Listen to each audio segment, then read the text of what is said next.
여러분, 오늘 이야기를 시작하기 전에 한 가지만 여쭤보겠습니다. 만약 당신 앞에 반쯤 죽은 거지가 쓰러져 있다면 걷어주시겠습니까? 밥을 나눠주시겠습니까? 그 거지가 들고 있는 녹슬고 볼품없는 칼을 매일 닦아주시겠습니까? 대부분은 하지 않을 겁니다. 당연하죠. 자기 밥도 먹을 것이 없는데 거지를 돌보는 건 미친 짓이니까. 하지만 여기 그 미친 짓을 한 소년이 있습니다. 이름은 무열. 나이 16. 부모도 없고 이름도 남이 지어준 것이며 대장간에서 쇠찌꺼기를 치우며 하루 한 끼를 겨우 얻어먹는 고아. 이 소년이 거둔 그 거지의 정체가 밝혀지는 순간 이 이야기는 완전히 다른 차원으로 넘어갑니다. 그리고 그 남자가 녹슨 검 하나로 버리는 일을 보게 되면 여러분은 소름이 돋아 화면에서 눈을 뗄 수 없게 될 겁니다. 끝까지 들으셔야 합니다. 이 이야기의 마지막 장에서 녹슨 검의 비밀이 밝혀집니다. 무열, 16. 이 소년이 자기 이름의 뜻조차 모른다는 것부터 말씀드려야겠습니다. 무열은 이 마을에서 태어나지 않았습니다. 10살 때 마을 앞 개울가에서 발견되었습니다. 뗏목에 실려 내려온 아이. 이마에 큰 상처가 있었고 기억이 없었습니다. 자기 이름도 어디서 왔는지도 부모가 누구인지도. 마을 사람들은 처음에 동정했지만 부모를 찾을 수 없게 되자 관심이 식었습니다. 결국 대장간 주인 곽철두가 아이를 거두었는데 선의에서가 아니었습니다. 공짜 일꾼이 필요했을 뿐이죠. 곽철두, 45. 이 마을 유일한 대장장이었지만 실력보다 욕심이 앞서는 사람이었습니다. 손재주는 있었지만 성품이 거칠었고 술을 마시면 무열을 걸핏하면 때렸습니다. 무열의 팔뚝에 있는 화상 자국 중 반은 풀무의 불꽃에 튄 것이고 나머지 반은 곽철두가 달군 쇠꼬챙이로 지진 것이었습니다. 일을 똑바로 하라는 이유로. 하지만 무열은 도망치지 않았습니다. 갈 곳이 없었으니까요. 이 세상에 무열을 원하는 사람은 아무도 없었습니다. 대장간의 쇠찌꺼기를 치우는 것, 숯을 나르는 것, 그것이 이 세상에서 무열이 존재할 수 있는 유일한 이유였습니다. 무열에게 한 가지 습관이 있었습니다. 대장간 구석에서 버려진 쇠붙이들을 몰래 모아 밤에 혼자 두드려 보는 것이었습니다. 곽철두가 자고 난 뒤 꺼져가는 풀무에 남은 불기운으로 작은 쇠를 달고 망치로 두드렸습니다. 만드는 것은 대단한 것이 아니었습니다. 못 하나, 고리 하나, 작은 칼날 하나. 하지만 무열의 손끝에는 곽철두에게서 배운 적 없는 감각이 있었습니다. 쇠가 어떤 온도에서 가장 잘 구부러지는지, 어떤 각도로 두드리면 가장 단단해지는지를 몸이 알고 있었습니다. 마치 태어나기 전부터 쇠를 만져본 사람처럼. 이 감각이 어디서 왔는지 무열은 몰랐습니다. 기억이 없었으니까요. 하지만 여러분, 이 감각의 비밀은 이 이야기의 마지막에서 밝혀집니다. 지금은 그냥 기억해 두세요. 무열의 손에는 보통 사람에게 없는 무언가가 있었다는 것을. 그날은 장마가 끝나지 않은 늦가을이었습니다. 비가 쏟아지는 저녁, 무열이 대장간 문을 닫으려는데 마을 어귀길 위에 무언가가 보였습니다. 사람이었습니다. 남자 한 명이 길바닥에 쓰러져 있었습니다. 처음에 무열은 주정뱅이인 줄 알았습니다. 하지만 가까이 가보니 달랐습니다. 남루한 옷에 맨발. 그리고 충격적인 것은 이 남자의 왼쪽 팔이 없었다는 겁니다. 어깨 아래가 텅 비어 있었습니다. 잘린 것이 아니라 아주 깔끔하게 베인 흔적, 검에 의한 것이었습니다. 남자의 다른 손에는 검 하나가 쥐어져 있었습니다. 의식을 잃은 상태에서도 놓지 않고 있었습니다. 그런데 그 검의 상태가 처참했습니다. 녹이 슬어 칼날이 보이지 않을 정도였고 칼집은 갈라져 있었습니다. 누가 봐도 무기라기보다는 패철에 가까운 물건. 하지만 무열은 검을 쥔 남자의 손을 보았습니다. 오른손. 그 손에는 검을 수만 번 쥔 사람에게만 생기는 특유의 굳은 살이 박혀 있었습니다.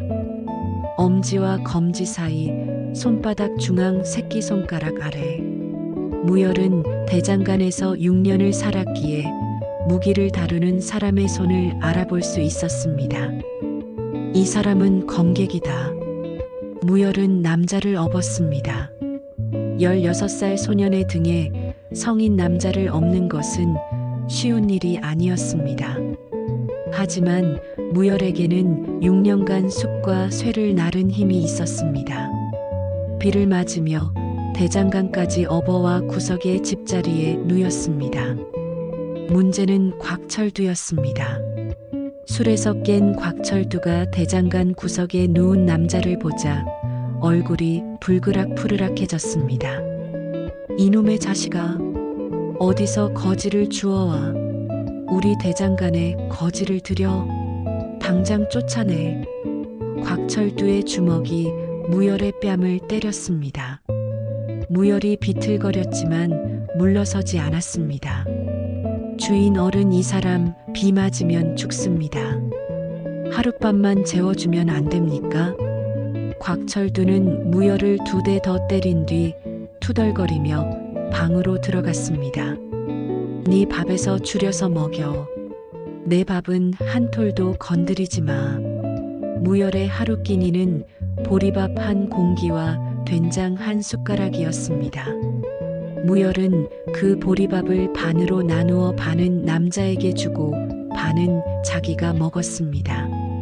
남자의 입에 보리밥을 물려주며 무열은 남자의 얼굴을 처음으로 자세히 보았습니다. 40대 중후반으로 보이는 남자. 얼굴에는 칼에 베인 흉터가 여러 개 있었고 눈 밑에는 깊은 그늘이 져 있었습니다. 한평생을 전장에서 보낸 사람의 얼굴이었습니다. 하지만 잠든 얼굴은 묘하게 고요했습니다. 세상의 모든 싸움을 끝낸 사람처럼. 그리고 남자가 놓지 않고 있던 녹슨 검. 무열은 그 검을 조심스럽게 남자의 손에서 빼내어 대장간 구석에서 천으로 녹을 닦기 시작했습니다. 남자는 사흘 동안 깨어나지 않았습니다. 열이 높았고 가끔 가위 눌린 듯 신음을 냈습니다. 무열은 매일 밥을 반으로 나누어 남자의 입에 물려주었고 이마에 물수건을 갈아주었습니다. 곽철두는 매일 무열을 때리며 저 거지 빨리 쫓아내라고 소리쳤지만 무열은 버텼습니다. 왜 버텼을까요? 무열 자신도 그 이유를 정확히 몰랐습니다. 다만 길에서 쓰러진 사람을 내치면 안 된다는 것만은 몸이 알고 있었습니다. 마치 자기도 한때 어딘가에서 쓰러진 채 누군가에게 걷어졌던 것처럼. 그리고 매일 밤 무열에게는 하나의 의식이 생겼습니다. 남자의 녹슨 검을 닦는 것. 처음에는 단순히 깨끗하게 해주려는 마음이었습니다. 검객의 검이 이렇게 녹슬어 있으면 안 되지 않느냐는 소년의 순수한 마음. 하지만 녹을 닦아내면서 무열은 이상한 것을 느꼈습니다. 검이 떨고 있었습니다. 녹을 닦는 천이 칼날 위를 지나갈 때마다 검에서 아주 미세한 진동이 전해졌습니다. 처음에는 손의 착각이라고 생각했습니다. 하지만 매일 밤 닦을수록 진동은 분명해졌습니다. 마치 검이 살아있는 것처럼. 마치 수십 년 녹 속에 갇혀있던 무언가가 무열의 손끝에 반응하는 것처럼 녹이 한 겹씩 벗겨질 때마다 칼날이 드러났습니다. 그 칼날의 빛깔이 이상했습니다. 보통 쇠가 아니었습니다. 검푸른 바탕에 은빛결이 흐르는 무열이 6년간 대장간에서 한 번도 본 적 없는 빛깔. 곽철두가 만드는 칼은 누런 쇠빛이었는데 이 검은 달빛을 품은 것 같았습니다. 닷새째 되는 밤 무열이 검의 녹을 거의 다 닦아냈을 때 칼날의 한가운데에 글자가 새겨져 있는 것을 발견했습니다. 아주 작은 글씨. 무열은 글을 읽지 못했습니다. 고아에게 글을 가르쳐 줄 사람이 없었으니까요. 하지만 글자의 모양만은 기억에 새겼습니다. 바로 그 순간 뒤에서 목소리가 들렸습니다. 내가 그 검을 닦았느냐? 무열이 돌아보았습니다. 남자가 눈을 뜨고 있었습니다. 닷새 만에 처음으로. 남자의 눈은 깊고 어두웠지만 그 안에 날카로운 빛이 서려 있었습니다. 병에 걸린 거지의 눈이 아니었습니다. 칼을 든 사람의 눈이었습니다. 무열의 심장이 빠르게 뛰었습니다. 이 남자가 대체 누구인지는 모르지만 보통 사람이 아니라는 것만은 확실했습니다. 여러분, 이 남자의 이름과 정체는 다음 장에서 밝혀집니다. 그리고 이 마을에 곧 닥치게 될 재앙이 어떤 것인지도. 이 이야기 지금부터가 진짜입니다. 남자가 깨어난 뒤 무열은 처음으로 이 사람과 대면했습니다. 남자는 말이 극히 적었습니다. 자기 이름도 말하지 않았고 어디서 왔는지도 왜 길에 쓰러져 있었는지도 말하지 않았습니다. 무열이 보리밥을 건네면 고개를 살짝 숙여받고 먹고 나면 다시 눈을 감았습니다. 마치 세상과 대화하는 것 자체를 포기한 사람처럼. 하지만 무열은 그런 남자를 불편해하지 않았습니다. 무열도 말이 적은 편이었으니까요. 6년간 곽철두에게 맞으며 배운 것은 말은 적을수록 안전하다는 것이었습니다. 두 사람은 말없이 밥을 나누어 먹었습니다. 소년이 반, 남자가 반. 무열의 배는 늘 고팠지만 불평하지 않았습니다. 남자가 유일하게 반응을 보인 것은 검에 대해서였습니다. 깨어난 첫날 남자는 자기 검이 대장간 구석에 세워져 있는 것을 보고 표정이 미묘하게 변했습니다. 검의 녹이 거의 다 닦여 있었으니까요. 남자가 검을 집어들어 칼날을 살펴보았습니다. 그리고 무열을 바라보았습니다. 내가 닦았느냐? 예. 왜? 무열은 잠시 생각했습니다. 그리고 솔직하게 대답했습니다. 검이 불쌍해서요. 이렇게 좋은 검이 녹슬어 있으면 안 되잖아요. 남자의 눈이 미세하게 흔들렸습니다. 그 흔들림은 아주 짧았지만 무열은 보았습니다. 이 남자가 오랫동안 느끼지 못했던 감정이 스쳐간 것을. 무열이 검을 좋은 검이라고 말한 것. 세상 사람 누구도 이 녹슨 패처를 좋은 검이라고 하지 않았을 겁니다.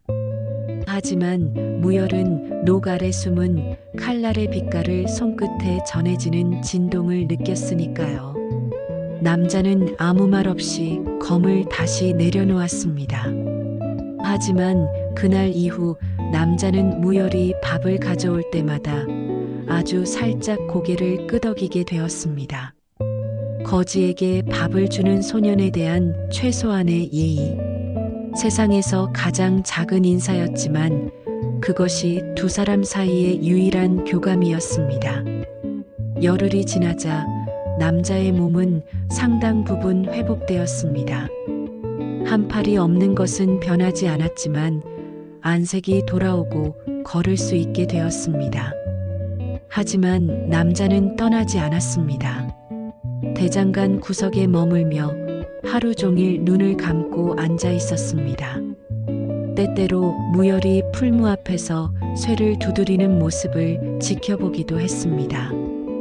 곽철두가 장터에 나간 어느 오후 무열은 습관대로 풀무 앞에 섰습니다. 버려진 쇠붙이 중에서 쓸만한 것을 골라 불에 달구어 두드리기 시작했습니다. 이번에 만들려는 것은 작은 칼이었습니다. 과일을 깎을 수 있는 크기의 칼. 마을 할머니에게 줄 생각이었습니다. 할머니가 쓰던 칼이 무뎌져서 손을 베었다는 이야기를 들었으니까요. 무열의 손놀림은 곽철두와 달랐습니다. 곽철두는 힘으로 두드렸습니다. 쇠를 때려서 원하는 모양으로 만드는 방식. 하지만 무열은 달랐습니다. 쇠에게 말을 거는 듯이 두드렸습니다. 한번 두드리고 쇠의 반응을 살피고 다시 두드리고 힘의 강약을 미세하게 조절하며 쇠가 스스로 모양을 잡아가도록 유도하는 방식. 누가 가르쳐 준 것이 아니라 본능이었습니다. 구석에서 이 광경을 지켜보던 남자의 눈이 변했습니다. 열흘간 죽은 듯이 감겨있던 눈이 처음으로 선명하게 열렸습니다. 남자는 무열의 손을 보고 있었습니다. 쇠를 두드리는 소년의 손. 그 손놀림에서 남자는 무언가를 발견한 겁니다. 보통 사람에게는 보이지 않는 하지만 무예의 극에 오른 자에게만 보이는 것을. 여러분, 이 대목을 기억해 두셔야 합니다. 나중에 중요해지니까요. 남자는 무열이 칼을 완성하는 것을 끝까지 지켜보았습니다. 무열이 물에 담근 칼을 꺼내 들어 햇빛에 비춰보았을 때 남자의 입꼬리가 미세하게 올라갔습니다. 웃음이라고 하기에는 너무 희미했지만 열흘간 한 번도 표정이 변하지 않았던 남자에게는 큰 변화였습니다. 그날 밤 남자가 처음으로 무열에게 먼저 말을 걸었습니다. 내 이름이 뭐냐? 무열이요. 무열. 누가 지어준 이름이냐? 모릅니다. 마을에서 주어졌을 때부터 이 이름이었어요. 남자는 한참을 침묵하다 말했습니다. 무열. 무예의 무에 불꽃열. 쇠를 불에 달구어 날을 세우듯 싸움에 불꽃을 세운다는 뜻이다. 좋은 이름이구나. 무열은 자기 이름의 뜻을 그때 처음 알았습니다.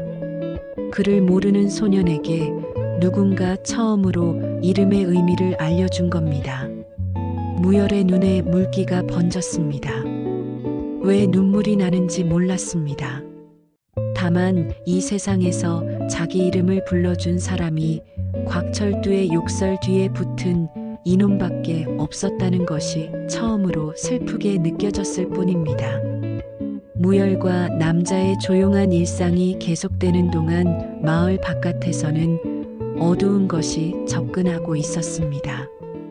흑호파. 이 지역에서 가장 악명 높은 산적 무리였습니다. 수장의 이름은 곽진애. 벼로는 흑호. 얼굴 오른쪽에 호랑이 문신을 한 이 남자는 본래 정규무관 출신이었지만 군에서 쫓겨난 뒤 산적 두목이 된 자였습니다. 무예 실력은 수준급이었고 부하가 30명이 넘었습니다. 흑호파의 수법은 이랬습니다. 마을에 들이닥쳐 무기를 모두 빼앗고 대장간을 장악한 뒤 마을 전체를 자기들의 보급 기지로 삼는 것. 농민들에게서 곡식을 뜯어내고 대장간에서 무기를 제조하게 하여 다음 마을을 칠 준비를 하는 겁니다.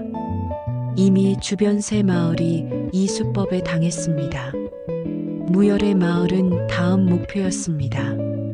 소문은 이미 마을에 돌고 있었습니다. 흑호파가 온다더라. 대장간을 노린다더라. 마을 사람들은 공포에 떨었지만 대응할 수단이 없었습니다. 무기를 다루는 사람이 없었고 관군의 도움을 청하자니 가장 가까운 관아가 이틀거리. 흑호파가 오기 전에 관군이 도착할 가능성은 없었습니다. 곽철두는 이 소문을 듣고 나름의 계산을 했습니다. 흑호파에 맞서 싸우는 것은 불가능하니 협력하는 것이 살 길이라고. 흑호파가 원하는 무기를 만들어주고 그 대가로 자기 목숨과 재산을 보전하겠다는 계산. 비겁하지만 곽철두다운 판단이었습니다. 하지만 곽철두의 계산에는 한 가지 추가 조항이 있었습니다. 흑호파의 분노를 누그러뜨리기 위해 재물이 필요하다는 것. 그리고 곽철두가 생각한 재물은 무열이었습니다. 흑호파가 온다는 소문이 돈지 사흘째 되는 밤 무열은 남자의 검을 마지막으로 닦았습니다. 15세에 걸친 작업. 매일 밤 조금씩 녹을 벗겨내고 칼날을 갈고 검의 자루를 가죽으로 다시 감은 것. 무열이 할 수 있는 최선이었습니다. 완성된 검은 달빛 아래에서 서늘하게 빛났습니다. 검푸른 칼날에 은빛결이 물결치듯 흐르고 칼날 중앙에 새겨진 글자가 선명하게 드러나 있었습니다. 무열은 그 글자를 읽지 못했지만 남자에게 검을 건네며 물었습니다. 이 글자 뭐라고 적혀 있는 거예요? 남자가 검을 받아들었습니다. 한 손으로, 남은 왼손으로 검자루를 쥐는 남자의 손에서 무열은 전혀 다른 기운을 느꼈습니다. 병으로 축 늘어져 있던 남자의 몸이 검을 쥐는 순간 단단하게 변했습니다. 마치 흐물흐물한 밧줄이 쇠줄로 바뀐 것처럼. 남자가 검을 한번 들어 올리자 검에서 바람 소리가 났습니다. 대장간 안에 바람이 없는데 검 자체가 바람을 만든 겁니다. 무열의 몸에 소름이 돋았습니다. 남자가 검의 글자를 읽었습니다. 멸아, 불을 끈다는 뜻이다. 멸아, 그게 이 검의 이름인가요? 남자는 고개를 끄덕이며 처음으로 자기 이름을 말했습니다. 내 이름은 설이. 검신설이라고 불리던 적이 있었다. 검신, 검의 신. 무열은 그 단어의 무게를 몰랐습니다. 하지만 여러분은 아셔야 합니다. 이 세계에서 검신이라는 칭호는 오직 한 사람에게만 주어지는 것이었습니다. 대륙 전체를 통틀어 가장 강한 검을 쓰는 자, 제국의 황제가 직접 하사하는 칭호. 그리고 15년 전 검신설이는 제국의 내란에 휘말려 배신을 당했습니다. 자기가 지키던 황태자가 살해되고 그 죄가 설이에게 뒤집어 씌워진 것입니다. 설이는 왼팔을 잃고 간신히 살아남아 15년간 떠돌았습니다. 검신이라는 이름을 버리고 거지로 떠돌이로. 하지만 검은 버리지 못했습니다. 멸하검. 황태자가 설이에게 직접 하사한 검. 녹이 슬고 칼날이 무뎌져도 이 검만은 놓을 수 없었습니다. 이 검이 15년간의 억울함과 분노와 슬픔의 마지막 증거였으니까요. 그 검을 대장간의 소년이 15세 동안 정성껏 닦아 원래의 빛을 되살린 겁니다. 설이가 무열을 바라보며 말했습니다. 무열아, 내일 이 마을에 나쁜 자들이 온다. 내가 위험해질 수 있다. 무열은 고개를 끄덕였습니다. 알고 있어요. 흑호파라는 사람들이 온다고. 설이가 말했습니다. 걱정하지 마라. 여러분 검신이 걱정하지 마라고 말했습니다. 이 한마디의 무게가 어떤 것인지는 다음 장에서 직접 보시게 됩니다. 흑호파가 온 것은 다음 날 아침이었습니다. 해가 뜨기 전 안개가 자욱한 새벽녘에 마을 어귀로 검은 무리가 밀려 들어왔습니다. 30여 명. 모두 검은 옷에 검은 두건을 쓰고 각각 칼이나 창을 들고 있었습니다. 선두에 선 남자 곽진애. 흑호. 덩치는 황소만했고 얼굴 오른쪽에 호랑이 문신이 안개 속에서도 선명했습니다. 마을은 순식간에 공포에 빠졌습니다. 사람들이 집 안으로 숨고 문을 걸어 잠갔습니다. 시장 골목은 텅 비었고 닭과 개조차 울지 않았습니다. 마을 전체가 숨을 죽인 겁니다. 흑호파는 일사불란하게 움직였습니다. 부하 10명이 마을 출입구를 봉쇄하고 나머지가 마을을 돌며 무기가 될 만한 것을 모두 수거했습니다. 농기구, 칼, 도끼, 심지어 부엌칼까지. 마을에서 쇠로 된 것은 전부 빼앗겼습니다. 저항하는 사람은 없었습니다. 저항하면 죽는다는 것을 모두 알고 있었으니까요. 그리고 흑호파의 최종 목적지는 당연히 대장간이었습니다. 곽진애가 대장간 앞에 섰습니다. 대장간 문이 활짝 열려 있었습니다. 그리고 문 앞에 곽철두가 무릎을 꿇고 기다리고 있었습니다. 곽철두는 이미 투항할 준비를 마친 상태였습니다. 머리를 조아리며 말했습니다. 흑호대인 이 대장간의 모든 것을 바치겠습니다. 검도 쇠도 풀무도 모두 대인의 것입니다. 부디 목숨만 살려주시오. 곽진애는 대장간 안을 둘러보았습니다. 벽에 걸린 칼과 창 쌓여있는 쇠재료, 풀무와 모루. 만족스러운 표정이었습니다. 쓸만하군. 여기서 우리 무기를 보충하겠다.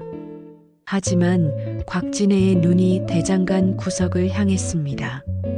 집자리 위에 누워있는 한쪽 팔이 없는 남자. 그리고 그 옆에 서 있는 마른 소년. 저놈들은 뭐냐? 곽철두가 기다렸다는 듯이 대답했습니다.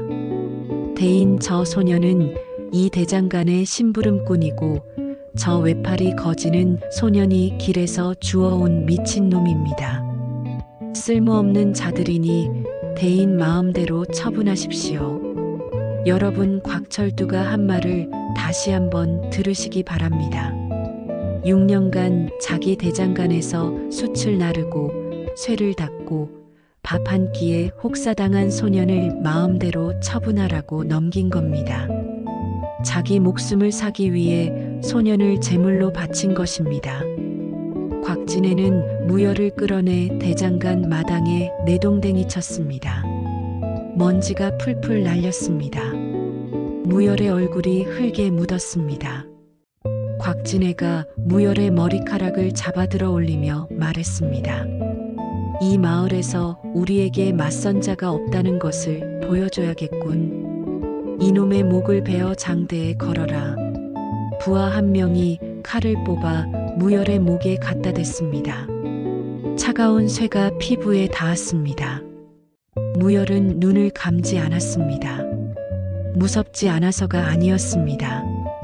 눈을 감으면 다시 뜨지 못할 것 같아서 마지막으로 보는 것이 하늘이었으면 좋겠다는 생각이었습니다.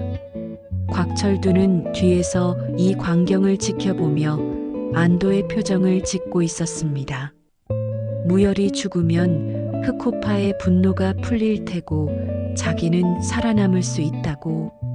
6년간 자기 대장간에서 일한 소년의 목이 잘려나가는 것을 보며 이 남자는 안도를 느낀 겁니다. 마을 사람들이 집 창문 틈으로 이 광경을 보고 있었습니다. 아무도 나서지 못했습니다. 곽진애의 부하 30여 명이 마을을 에워싸고 있었고 칼을 가진 사람은 흑호파뿐이었으니까요. 칼이 무열의 목에 닿은 순간 부하가 칼을 들어 올렸습니다. 한 번에 베려는 것이었습니다. 무열은 하늘을 올려다보았습니다. 바로 그때 바람이 불었습니다. 대장간 안에서 불어온 바람이 아닌 마당 전체를 뒤흔드는 바람. 그리고 그 바람 속에서 소리가 들렸습니다. 거미 칼집에서 빠져나오는 소리. 슉. 부하의 칼이 무열의 목에 닿기 직전 부하의 칼이 사라졌습니다. 아니, 정확히 말하면 칼의 날이 잘려나간 겁니다. 칼날이 바닥에 떨어지며 댕그랑 소리를 냈습니다. 부하는 자기 손에 칼자루만 남아있는 것을 보고 경악했습니다. 뭐가 베었는지도 모르는 사이에 칼날이 잘린 겁니다. 곽진애가 고개를 돌렸습니다. 대장간 입구에 남자가 서 있었습니다. 한쪽 팔이 없는 남자. 집자리에서 죽은 듯이 누워있던 그 외팔이 거지가 검을 한 손에 들고 서 있었습니다. 검에서 푸른빛이 서려 있었습니다. 무열이 15세 동안 닦아 빛을 되살린 멸화검. 남자의 눈이 달라져 있었습니다. 병들고 지친 거지의 눈이 아니었습니다. 깊고 어둡지만 그 안에 칼날 같은 빛이 서린 눈. 대장간 마당에 서 있는 30여 명의 무장한 악인을 바라보는 그 눈에는 두려움이 없었습니다. 곽진애의 본능이 경고를 보냈습니다. 이 남자는 위험하다. 한 팔이 없어도 초라한 행색이어도 이 남자의 기는 자기가 지금까지 만난 어떤 무인보다도 깊고 날카롭다. 곽진애는 자기도 모르게 한 발 뒤로 물러섰습니다. 하지만 부하들은 그 기운을 잊지 못했습니다. 부하 셋이 동시에 칼을 뽑아 남자에게 달려들었습니다. 여러분, 검신의 칼이란 무엇인가? 이 장면을 설명하기 위해서는 먼저 이것을 이해하셔야 합니다. 보통 무인의 칼은 적을 베기 위한 도구입니다. 하지만 검신의 칼은 다릅니다. 검신의 칼은 바람 자체입니다. 칼이 움직이는 것이 아니라 칼이 지나간 자리에 바람이 남는 것. 그래서 검신의 칼은 보이지 않습니다. 눈으로 따라갈 수 없는 속도가 아니라 칼의 궤적 자체가 바람에 실려 사라지기 때문입니다. 부하 셋이 달려들었습니다. 서리의 검이 움직였습니다. 한 번, 두 번, 세 번. 관절 세 곳을 정확히 베었습니다. 칼을 쥔 손목 발을 딛고 선 발목 힘을 주는 어깨. 세 명이 동시에 무기를 떨어뜨리고 바닥에 쓰러졌습니다. 죽이지 않았습니다. 무력화시킨 겁니다. 서리의 검에서 핏물이 떨어졌지만 서리의 표정은 변하지 않았습니다. 감정이 없는 것이 아니라 감정을 넘어선 것이었습니다. 15년간 녹슨 검처럼 녹슬어 있던 검신의 본능이 이 순간 완전히 깨어난 겁니다. 곽진애의 부하들이 동요했습니다. 세 명이 눈 깜짝할 사이에 쓰러진 것을 보고 나머지 부하들의 발이 얼어붙었습니다. 곽진애가 소리쳤습니다. 한 놈이다. 외팔이 주제에 겁먹을 것 없다. 다 같이 덤벼. 부하 15명이 한꺼번에 달려들었습니다. 칼과 창이 사방에서 날아왔습니다. 한 팔이 없는 남자에게 15명이 한꺼번에. 누가 봐도 끝난 싸움이었습니다. 하지만 서리는 움직이지 않았습니다. 아니, 정확히 말하면 움직이는 것처럼 보이지 않았습니다. 서리의 몸이 한 바퀴 돌았습니다. 팽이처럼 바람처럼. 그리고 멸화검이 원을 그리며 공기를 갈랐습니다.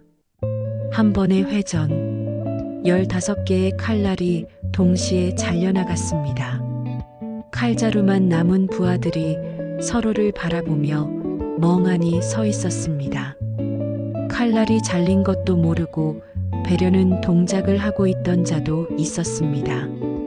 그만큼 빨랐다는 뜻입니다. 서리는 그 자리에 서서 남은 부하들을 바라보았습니다. 검을 들지 않은 쪽, 그러니까 잘려나간 왼팔이 있어야 할 빈 어깨를 바람이 스쳐갔습니다. 한 팔로 15명의 칼날을 동시에 벤 남자. 그 남자가 나지막이 말했습니다. 칼을 놓아라. 더 이상 벨 것은 칼뿐이 아니게 된다. 부하들의 손에서 칼자루가 하나둘 떨어졌습니다. 30여 명 중 절반이 이미 전투력을 상실한 상태. 나머지 절반은 공포에 질려 싸울 의지를 잃었습니다. 하지만 곽진애는 물러서지 않았습니다. 이 남자도 무인이었으니까요. 도망치느니 죽는 것이 낫다는 것이 산적의 자존심이었습니다. 곽진애가 등에 맨 대도를 뽑았습니다. 사람 키보다 긴 칼. 이 칼로 새 마을의 수호자를 베어온 자가 서리를 향해 돌진했습니다. 두 검이 마주쳤습니다. 쾅! 불꽃이 튀었습니다.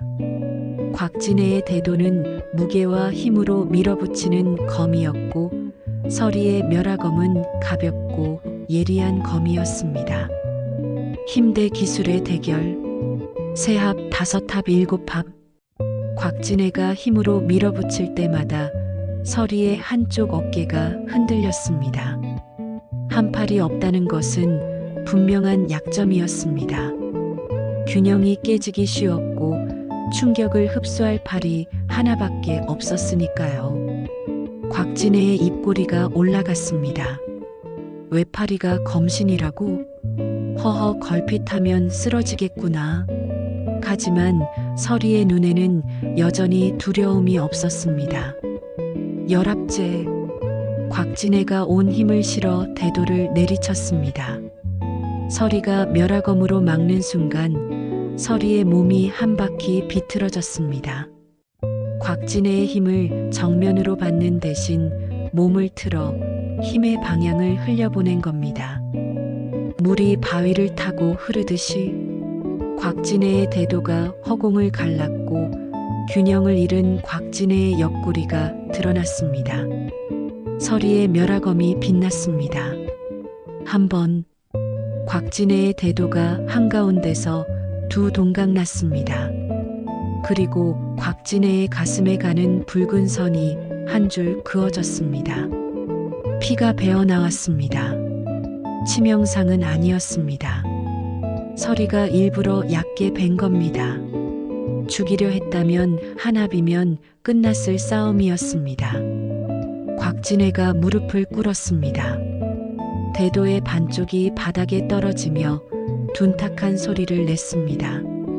곽진애의 눈에 공포가 서렸습니다. 15년간 녹슨 채 거지의 손에 들려있던 검이 소년의 손에 의해 빛을 되찾은 그 검이 흑호의 칼을 두 동강 냈습니다. 여러분, 싸움은 끝났습니다. 하지만 이 이야기에는 아직 밝혀지지 않은 것이 남아 있습니다. 서리가 왜 15년간 숨어 살았는지, 그리고 무열이라는 소년이 대체 누구인지, 이 두 비밀이 연결되는 순간 이 이야기는 마지막 반전을 맞이합니다. 흑호파 부하들은 전의를 완전히 상실한 상태였습니다. 마을 사람들이 용기를 내어 나왔고 밧줄로 부하들을 묶었습니다. 곽진애는 가슴의 상처에서 피를 흘리며 바닥에 앉아 있었습니다. 검신 앞에서 도망치는 것은 불가능하다는 것을 본능이 알고 있었으니까요. 하지만 이 혼란 속에서 한 사람이 슬금슬금 도망치려 하고 있었습니다. 곽철두. 자기가 무열을 마음대로 처분하라고 넘긴 것이 들통난 상황에서 마을 사람들의 분노가 자기에게 향하기 전에 빠지려는 계산이었습니다. 곽철두가 대장간 뒷문으로 몸을 빼려는 순간 서리가 그 앞에 서 있었습니다. 눈 깜짝할 사이에 이동한 겁니다. 곽철두의 다리가 후들거렸습니다. 서서리 대인 저는 서리는 검을 들지 않았습니다. 대신 곽철두를 바라보며 나직이 말했습니다. 6년간 이 아이를 때리고 굶기고 불로 지지고 마지막에는 산적에게 목숨을 넘겼다. 사람을 사람으로 보지 못한 자에게는 사람의 도구를 만들 자격이 없다. 서리가 대장간 벽에 걸린 곽철두의 대장장이 면허증을 가리켰습니다. 이 세계에서 대장장이 면허는 관아에서 발급하는 것이었고 면허 없이는 쇠를 다룰 수 없었습니다. 내 면허는 오늘부로 끝이다. 마을 사람들이 곽철두를 둘러쌌습니다. 6년간 무열을 학대하는 것을 알면서도 나서지 못했던 사람들의 분노가 이 순간 터져 나온 겁니다. 곽철두는 대장간에서 쫓겨났습니다. 만든 것 하나 없이 빈손으로. 하지만 여러분, 서리가 곽철두를 쫓아낸 것보다 더 중요한 일이 남아 있습니다. 서리가 무열에게 전해야 할 이야기. 15년간 가슴에 묻어두었던 비밀. 그날 밤 흑호파가 포박된 뒤 마을의 평화가 돌아왔습니다. 마을 사람들은 한편으로 축하하면서도 설이라는 남자에 대한 경외심에 멀찍이 거리를 유지했습니다. 외파리 거지가 30명의 산적을 혼자 제압한 것이니 두려울 수밖에 없었겠죠. 대장간 안풀무의 불이 꺼져가는 밤, 서리와 무열이 마주 앉았습니다. 서리가 처음으로 아주 천천히 자기 이야기를 꺼내기 시작했습니다. 15세 동안 거의 입을 열지 않던 남자가 이 밤에는 물고가 터진 듯 말을 이었습니다. 서리는 20살에 제국 무과에 장원 급제했습니다. 검술에 타고난 재능이 있었고 선천적으로 왼손잡이인 덕에 상대의 허를 찌르는 검법에 능했습니다. 25세 황궁 호위 무사가 되었고 30에 황태자의 직속 호위로 발탁되었습니다. 그리고 35에 검신이라는 칭호를 받았습니다. 제국에서 가장 강한 검의 주인. 하지만 황궁은 전장보다 위험한 곳이었습니다. 황태자를 둘러싼 권력 다툼. 황제의 동생 영왕이 황태자 자리를 노리고 있었고 영왕은 서리를 제거하면 황태자가 무방비가 된다는 것을 알고 있었습니다. 15년 전 그날 밤 영왕의 수하들이 황태자의 거처를 습격했습니다. 서리는 그 습격을 막아냈지만 한 가지를 지키지 못했습니다. 황태자가 아니라 황태자의 어린 아들. 서리가 10명의 자객과 싸우는 사이 다른 자객이 황태자의 어린 아들을 납치한 겁니다. 3살짜리 아이.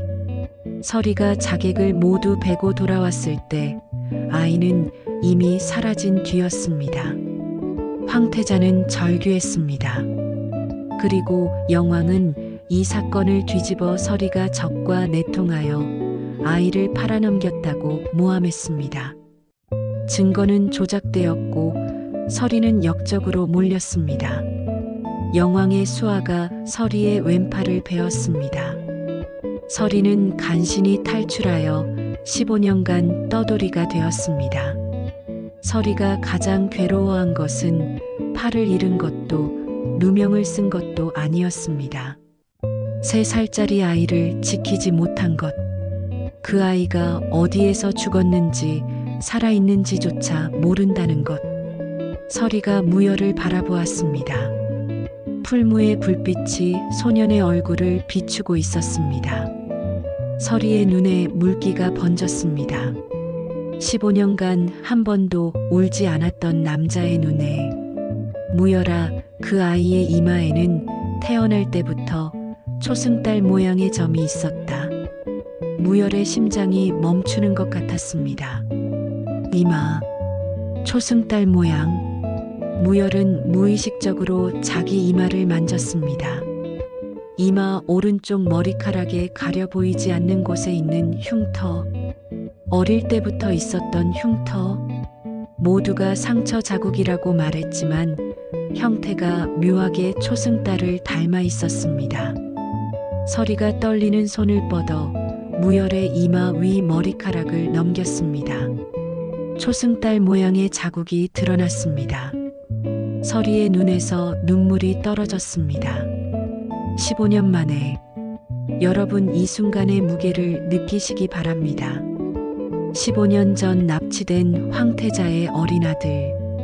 그 아이가 어딘가에서 뗏목에 실려 개울을 따라 내려와 이 산골 마을에서 발견되었습니다. 기억을 잃은 채 이마에 초승달 자국만 남긴 채 그리고 무열이라는 이름으로 대장간에서 6년을 살았습니다. 서리가 15년간 떠돌면서 찾아 헤맨 것은 자기 자신의 복수가 아니었습니다. 이 아이였습니다. 자기가 지키지 못한 3살짜리 아이.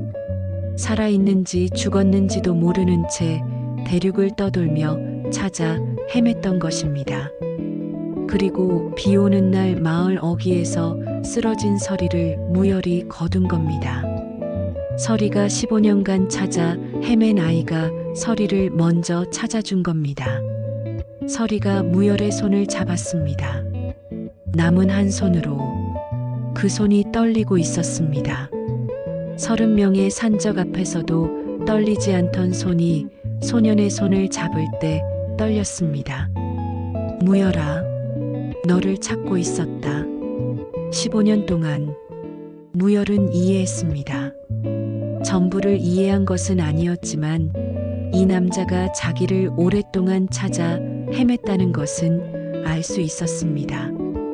이 세상에 자기를 찾고 있던 사람이 있었다는 것. 기억이 없는 고아에게 그것은 세상에서 가장 큰 선물이었습니다. 무열의 눈에서 눈물이 흘렀습니다. 저를 찾고 계셨어요? 서리가 고개를 끄덕였습니다. 내가 쇠를 두드리는 것을 보았을 때 알았다. 내 손놀림은 내 아버지 황태자 전하의 손놀림과 똑같았다. 전하는 검술뿐 아니라 금속 세공에도 뛰어나셨으니까 내 피 속에 그 재능이 흐르고 있는 거다. 무열이 대장간에서 쇠를 다루는 감각. 누구에게도 배우지 않았는데 몸이 알고 있었던 그 감각. 그것은 황태자의 아들로 태어나면서 물려받은 혈통의 능력이었던 겁니다. 무열의 이름. 무열. 무예의 불꽃. 황태자가 아들에게 직접 지어준 이름. 이 이름을 아는 사람은 세상에 서리뿐이었습니다. 뗏목에 실려 내려온 아이가 이 이름을 갖고 있었다는 것은 납치범 중 누군가가 아이를 죽이지 않고 강에 띄워보냈다는 뜻이었습니다. 양심의 가책이었는지 다른 이유가 있었는지는 알 수 없지만 서리가 무열의 이마를 쓸어내리며 말했습니다. 내가 나를 살렸다. 15년 전에 내가 너를 지키지 못한 빚을 내가 먼저 갚아준 거다. 두 사람의 주변으로 풀무의 불꽃이 흔들렸습니다. 마치 꺼져가던 불이 다시 살아나는 것처럼. 그 뒤로 3달 동안 서리는 무열에게 검을 가르쳤습니다. 검신의 비급. 세상에 전해지지 않은 서리만이 아는 검술의 정수. 하지만 서리의 가르침은 여러분이 상상하는 것과 달랐습니다. 검을 빨리 휘두르는 법이나 상대를 빨리 베는 법이 아니었습니다. 서리가 무열에게 가장 먼저 가르친 것은 이것이었습니다. 검은 사람을 베는 도구가 아니다. 사람을 지키는 도구다. 서리의 검법은 멸화검법이라 불렸습니다. 불을 끄는 검법. 이름 그대로 이 검법은 공격이 아니라 방어의 근본을 둔 것이었습니다. 상대의 공격을 꺾고 흘려보내고 무력화시키는 것이 핵심. 서리가 흑호파를 상대로 보여준 것이 바로 이것이었습니다. 30명을 상대했지만 죽인 사람은 한 명도 없었습니다. 칼날을 자르고 관절을 베고 싸울 수 없게 만들었을 뿐. 검으로 사람을 죽이는 것은 쉽다. 하지만 검으로 사람을 살리는 것은 어렵다. 내가 배울 것은 후자다. 무열은 서리의 말을 가슴에 새기며 검을 잡았습니다. 처음에는 서툴렀습니다. 6년간 망치만 잡아온 손에 검은 어색했습니다. 하지만 놀라운 것은 무열의 학습 속도였습니다. 서리가 한번 보여주면 무열의 몸이 그것을 기억했습니다. 마치 피 속에 검이 새겨져 있는 것처럼. 역시 내 아버지의 피다. 서리는 이 말을 할 때 웃었습니다. 15년 만에 웃는 얼굴이었습니다. 석 달 동안 서리는 무열에게 멸화검법의 기초부터 중급까지를 전수했습니다. 그리고 대장간에서의 쇠 다루는 법도 함께 가르쳤습니다. 서리는 검만 아는 사람이 아니었습니다.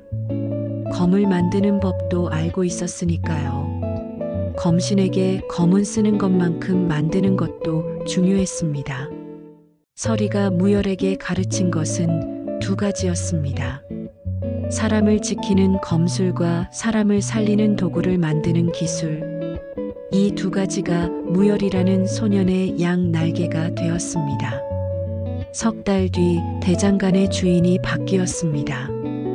관아에서 새 면허가 발급되었고 간판에는 무열 대장간이라고 적혔습니다. 16살 소년이 마을의 대장장이가 된 겁니다. 서리가 관아에 서한을 보내 자신의 신원을 증명했습니다. 15년 전 누명을 쓴 전직 검신. 관아에서는 즉시 상부에 보고했고 제국 조정에서 조사관이 파견되었습니다. 영왕의 모략에 대한 재조사가 시작된 것입니다.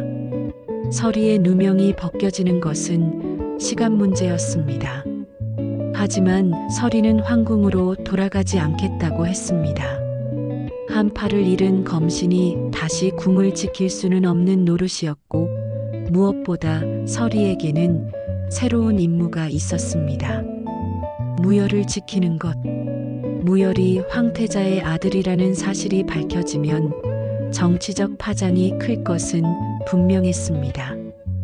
영왕 세력이 다시 무열을 노릴 수 있었고 황궁의 복잡한 권력 다툼에 소년이 휘말릴 수 있었습니다. 서리는 무열을 황궁에 데려가는 대신 이 마을에서 스스로 강해지도록 키우기로 결심한 겁니다.